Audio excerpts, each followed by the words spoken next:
And also, and I don't want to make this about Candace, but I wish her well. I like her personally, but I wish her well. But personally, I'm really thrilled that the Daily Wire has righted itself and is going in the direction I think it should be. All right, so let's do the elephant in the room for just a moment, because I saw you this week on Piers Morgan. He asked you repeatedly about Candace.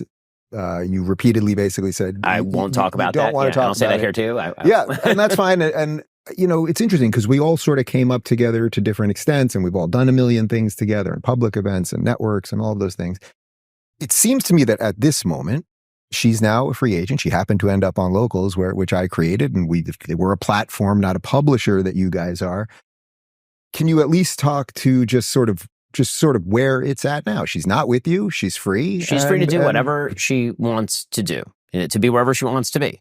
And the difference between a publisher like the Daily Wire and a platform like Locals is obviously that a platform should have a very broad range of speech that it allows, including speech that maybe even the creators don't believe is inside what they would consider to be the Overton window. It's a very different thing than direct subsidization of particular opinions. So the Daily Wire would not have a host, would not pay a host who was staunchly pro-abortion. They would have no obligation to pay a host who is staunchly pro-abortion. And so when it comes to the hosts on the Daily Wire, obviously everyone is able to say what they want. Nobody ever comes to me and says, you can't say X. Nobody ever says that to Walsh, and no one ever said that to Candace.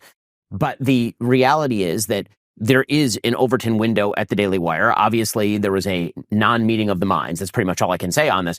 And a lot of this has happened publicly. But to the extent that the Daily Wire is in fact not a publisher, it is that is in fact not a platform, it is a publisher. That means that there is no moral obligation for the Daily, and there's no free speech problem with the Daily Wire saying we don't wish to pay a particular host, or that host saying I don't wish to work here anymore, because again, there's a parting of the ways that is not really open for discussion at this point. Does it surprise you that so many people, even on our side of this, are confused about that as it relates to free speech and quote unquote cancel culture? Like severing a business tie, as long as you're not throwing someone in jail, they're able to be everywhere else, is not. I'm not super surprised at the controversy, honestly, because to a certain extent, I think that there's been a reaction on the right to the excesses of the left. So because what the left did is they said that the Overton window ought to be closed so tight that no one can get inside the Overton window. Basically, if you're to the right of Hillary Clinton, you can't be allowed inside the Overton window. World, yes, exactly. and not just with regard to platforms, but with regard to publishers. So, for example, this week, NBC News deciding that Ronna McDaniel was too much for them. Ronna McDaniel can't work at NBC News. The sacred halls of NBC News must not be sullied by the former head of the RNC. Jen Psaki, however, can have a show on MSNBC despite being the press secretary for the White House 5 seconds ago. Right? The right's response to that is, I think, correct to say you guys have shut the Overton window too tight. But I think some elements of the right have basically said there is no Overton window. The Overton window should be completely exploded with regard not just to platforms, with which I kind of agree, but with regard to publishers. So NBC News not only has an obligation to hire Ronna McDaniel, NBC News has the obligation to hire Alex Jones, for example. Right, which just makes no sense at a business level, beyond free speech. I mean, there's a reason that networks exist. Right, they have editorial positions. Yeah. Daily Wire has a very strong editorial position on a wide variety of issues. And by the way, I should say that there are a lot of people who are suggesting this is about disagreements over Israel. I mean, I can safely say it is not about disagreements over Israel, to the extent that, without reference to Candace at all here, Matt Walsh has taken the position that America ought not be involved in the Middle East at all. Matt Walsh's position, so far as I understand it, and I've talked to him about it, is that Israel, in a conflict between Israel and Hamas, Israel is obviously a more moral party than the genocidal terrorist group Hamas, but also it's very far away. He doesn't care, and it doesn't involve America. That's just a pure isolationist position. I disagree with it. I think it's wrong. I think that it's short-sighted. But again, he's on our platform. That is well within the range of acceptable discourse at the Daily Wire.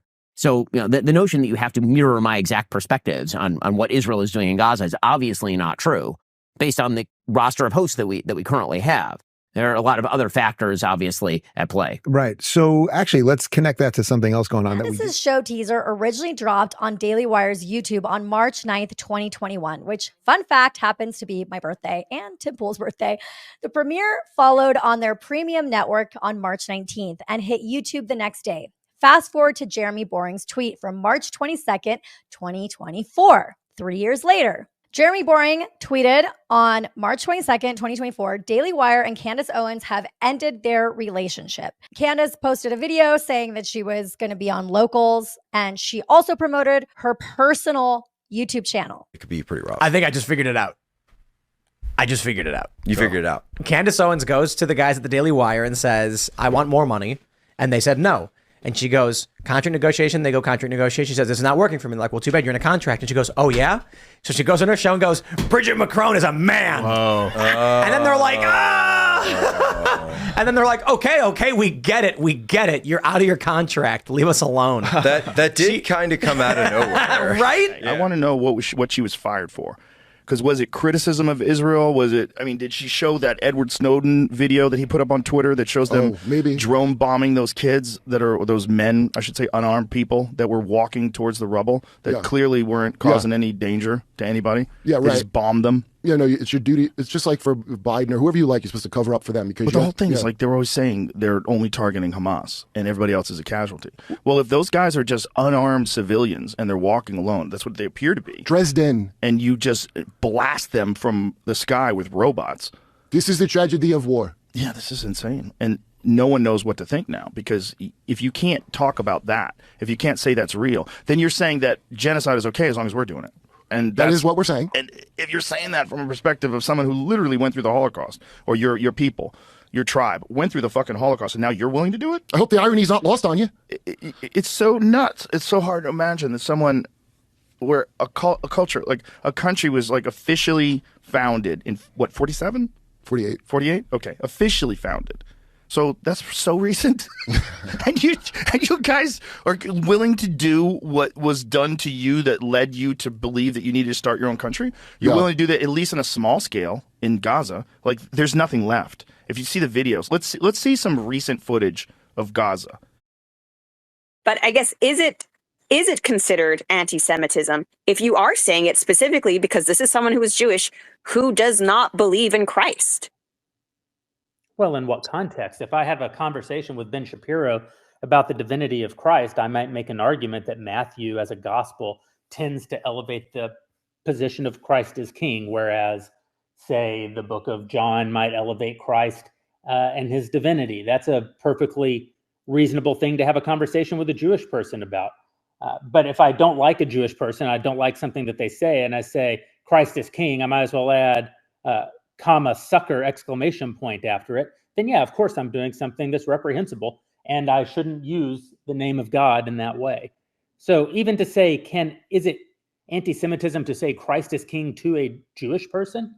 In what context? Of course, it's not per se anti-Semitic to say Christ is king to a Jewish person. It happens to be a very true thing to say. But just because something is true doesn't mean that there's not a context in which it is a bad thing to do. I'd like to talk about free speech, cancel culture, and the Overton window. Now, you might have heard this phrase, the Overton window. What it means is the parameters of acceptable discourse, of acceptable talk in a certain given context or on a certain platform. So, for example, one might say that at the Daily Wire, you can say certain things, but you can't say other things. All the things that you can say fall within the Overton window. And the things that you can't say are outside the Overton window. Now, the Overton window is potentially something that shifts. It may or may not be something that is explicitly declared in advance. In fact, you could argue that in almost any context of life, there are Overton windows. Let's just say someone comes to your house to have dinner. You're obviously going to be fairly broad-minded, let's say, in the way that these topics are permissible, and you can say these things in my house. But let's say someone says something that radically offends you or insults a member of your family or expresses a view that is so outlandish, Himmler was right, then you go, hey, listen, this is too much. You can't say these things at Thanksgiving at my house. And if you continue like this, you're going to have to leave. So that's the Overton window in the D'Souza household or in your household. It sets limits. And this is true throughout our society. By the way, the First Amendment does not outlaw Overton windows. You're allowed to, in your house and in the Daily Wire and in various contexts, you're allowed to say this kind of speech is acceptable and that kind of speech is not acceptable. Hi, everybody. Purim is a day of celebration. We feel bad for Candace Owens that she lost her job. So I figure with her image of what Jews are supposed to look like, why not at least validate her? I am dressed up as a Candace Owens Jew. Now, this is not a Christian child, this is a Jewish child. But if it would be, I got my Christian blood. Spicy, delicious. I got my Jewish nose. I have filth, because Jews are all filth. And more than anything else, what does 80 have? Money! Yeah, we Jews are all about money! All about the Benjamins. Wait, one second, wait. All about the Benjamins. Wait, I'm getting a little bit thirsty. Where's the matzah? I don't want to finish the whole thing and not mix it into the matzah. So can someone just bring me... She did say that I was getting, she liked that tweet that I'm getting drunk on Christian blood. So let's do it right. Oh, so good. So good. V'nafuchu, Purim is a day that our enemies fall, my brothers and sisters. This is the way they want us to look. I'll do it. To be anti-Semitic is to hate Jewish people because they are Jews. That's what anti-Semitism is. Everything that is not that is not anti-Semitism. You could say a lot of other things about Jewish people, that you could make a lot of other statements that are incorrect. You could even say things that are offensive. But unless they express that you hate Jewish people for being Jews, they're not anti-Semitic. Just like being racist against a particular race means that you hate the members of that race because they are members of that race. And again, you could say a lot of other things about people of a certain race that maybe are incorrect. You could even engage in stereotypes. You could say you could have misapprehensions. You could have misunderstandings. You could say a lot of things. But unless you're expressing that you hate these people because they're members of that race, it is not racist. Now, I realize this is the narrowest, most limited definition of these terms, and it's also the only coherent and clearly delineated definition. If you expand it beyond these boundaries, you will quickly find that now there are no real boundaries and anything can be included. So, what if somebody says something that is really clearly anti-Semitic? What if they stand up and they say, this would be the clearest version of all, I hate Jews? What if they said that? Well, there's no denying that such a statement is anti-Semitic. There's no denying that likely statements like that have been made on college campuses. Should there be an executive order or law prescribing punishments for such expressions? No, of course not. If a person hates Jews, they should be allowed to say so without any legal repercussions. If they hate black people, if they hate Asians, if they hate gay people, if they hate Christians, if they hate white people, if they hate me, if they hate you, if they hate anyone for any reason, they should be allowed to say it. And they are allowed to say it about some of those groups. And all the people over at the Daily Wire screamed about facts don't care about your feelings. Right. And they're about, like, you're not supposed to cancel people because they disagree with you. You have to grow up and you have to hear things that you don't like and all. And they're like, no. You can't have sympathy for babies that are being bombed by Israel because that's it. Yeah. And then you're out. Candace Owen, has been fired by the Daily Wire, where she made a name for herself. And she got fired over because she dared to say that maybe we shouldn't commit a genocide and that that's wrong in Gaza. And that she actually had sympathy for the dead babies in Gaza. That was a bridge too far for Ben Shapiro and those genociding hypocritical maniacs.